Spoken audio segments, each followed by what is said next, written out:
Dilugan na nga. Setting na mabuti nga. Lang ko nga. Saglit. Ano bang sinabi kasi dito? Edukasyon. Oh, wala pang pangalan. Body name at pampangalan. Ay. Nga pala. Kaya nga binigay ng module. Ay, mali. Saan pambura? Lagay ko lang sa tabi ko ah. Saan pambura? Check it out. You sit down. Where did you put it? Kapot. Saan na siya?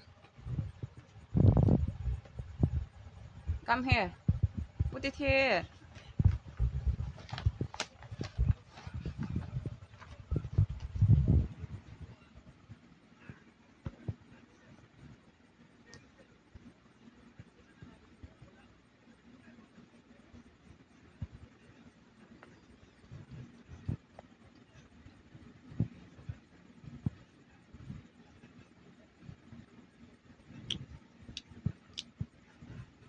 Baitang at pangkat.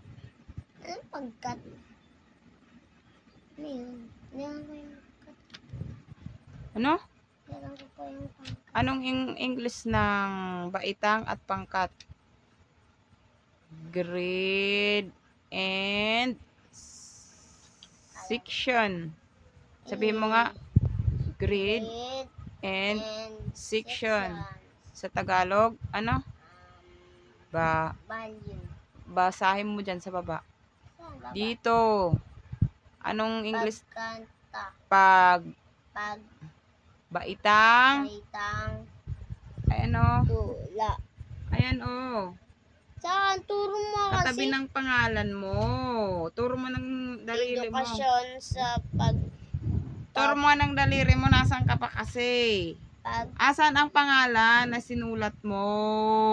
Eto. Oh, basahin mo kung ano nakasulat dyan. Baitang. Basahin mo muna yung una. Ito nga uno. Sa taas. Pangalan. O, pangalan. Kaya anong isinulat mo dyan? Pangalan mo, di ba? O, sa pangalawa. Baitang. At pangkat. O, ano yan? Anong isusulat dapat dyan?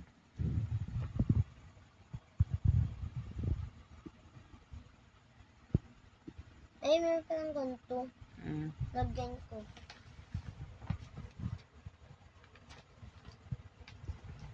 Dito. Baka mabuslo yan dito.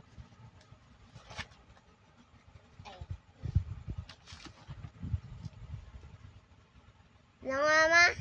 Spellang mo nga. Rosemary.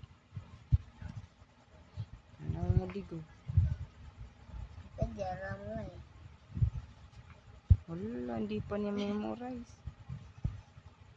Kaya